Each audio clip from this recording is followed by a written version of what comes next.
We know the beginning of the season, and we know one of the biggest games for deciding what things may look like AFC playoff positioning wise, first seed overall in the AFC, maybe, and the bye in the playoffs is going to happen on the very first night of the season. I'm kind of annoyed this is out. How do you feel? You're fine with it, probably. I'm fine because I knew this was going to happen. I knew when they Yeah. pushed it back to Wednesday of this week that it would just be a slow trickle of leaks and not like the, random leaks from Ravens fanboy 69 on Twitter saying, I know this is the game they're going to play. Like, no, or people, piecing things together. Like, I oh, know. I know this because this happened or because this concert is scheduled at this stadium or whatever. But like legit leaks, I knew it was going to happen like this. We'll probably get another one tomorrow. Maybe Wednesday morning we get the Christmas Day announcement. The Thanksgiving Day games will be mixed in there somewhere as well. It's all going to come out slowly to where Wednesday night is more about watching team Twitter accounts and social media to see their funny videos for their schedule release. Yeah. Okay. Last couple years, because this is when they decided to call it the kickoff game. So the last couple years, this is what you get. Well, you remember what happened last year. No Kelsey, no win. I don't know if that's the difference. It was Lions, low-scoring affair, 21-20. Probably the biggest reason that those two were paired up for the kickoff game was what? Their offenses, explosive offenses, and you only get 41 points in that game. Go to 2022. It was a non-competitive matchup, but again, two great offenses, limited scoring. Guess what? 41 points again. Last 2 years, 41 points. Bills 31-10 over the Rams. This total of 49 and the hook for the kickoff between the Rams and the Chiefs, I've got that as too high. I would like the under. The side is very predictable. Give the better team, give the home team 3 points. People are going to bet them anyways. We can adjust off it easily. We're on a key number. If it's too much Chiefs liability, we'll go to 3.5. If it's, Ravens, we can bump it down to 2.5. If it goes to 2.5, people are going to tease for sure. I would think they're going to tease the Ravens. Like, remember, the Chiefs not blowing anybody out, because if you get 8.5, 9, I think people are going to end up teasing it. I don't do teasers, certainly not early in the year when you're trying to figure these things out. Oh, crap. I just took a look, Chris. Total's down 2 points from when the show started. Already. 2 full points. Yeah. Oh man. That's the proper number. And I would still probably bet the under.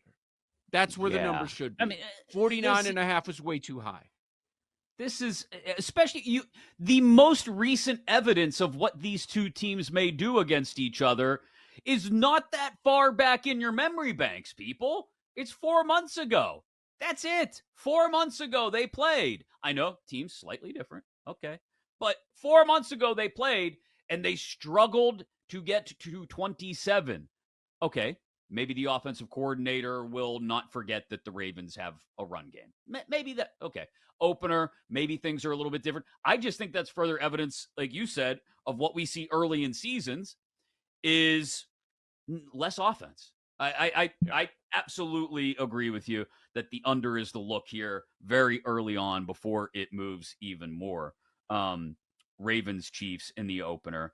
And I also think I get what you're saying about as we talked off the top of the show about there were other ways to go with this. Like, would you rather see Ravens Chiefs in December? Sure. I probably would right now, but you've still got Burrow and the Bengals going to Arrowhead. You've still got Chargers, Raiders. I mean, any of those would have worked for the opener.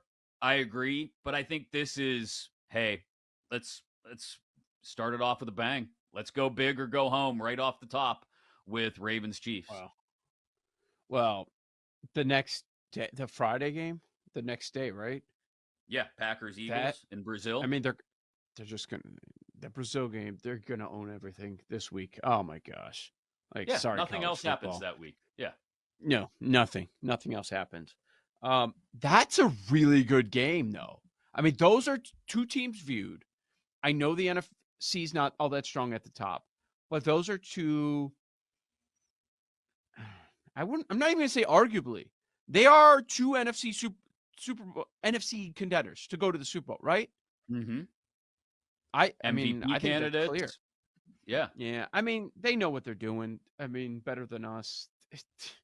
Whatever they throw on there among the 8 games going at noon or whatever it ends up being, it doesn't matter.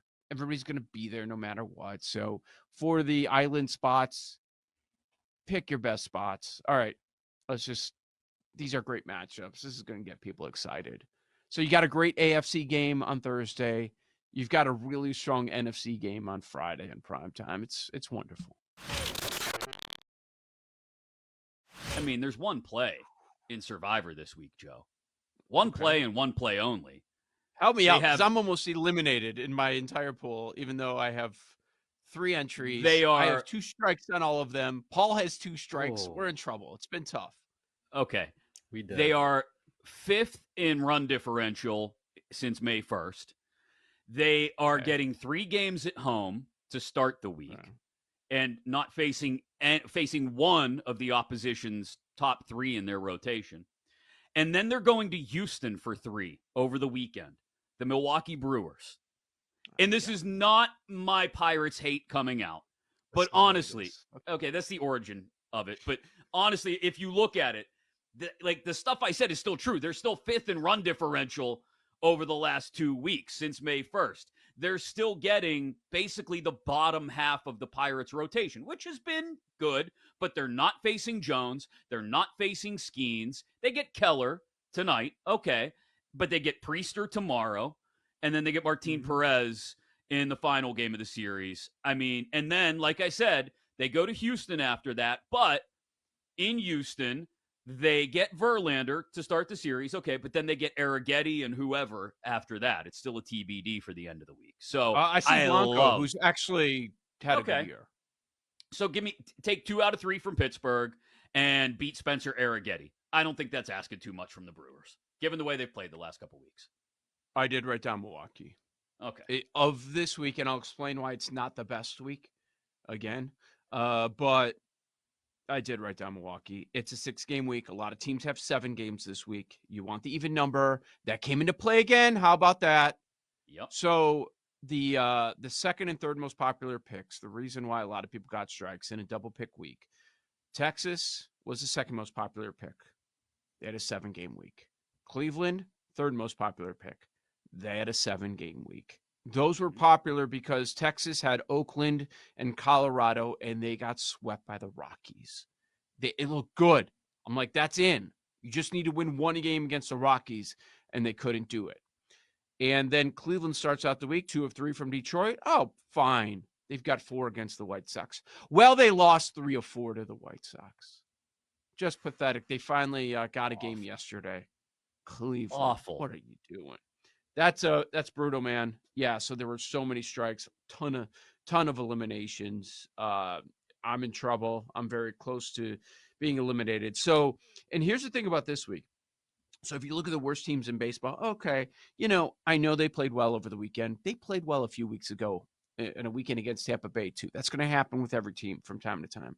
Mm-hmm. All right, who do the White Sox got? Well, they got Washington. Well, you're not going to take Washington, since they've got the Phillies in the other half of the week. Not doing that. All right, Miami's terrible. They have the second worst run differential. Well, they got the Mets. The Mets have a 7-game week, and 4 of the games are against the Phillies, so you're not doing that. Let's see who else is bad. Colorado, they just swept Texas, but they're still bad. Can we take San Diego? They're facing San Diego. No, because San Diego's got Atlanta. They're facing San Francisco. Oh, San Francisco's got the LA Dodgers. So you can't do that either. It's you can't pick on the really, really bad teams. So that's why your Milwaukee play isn't bad at all.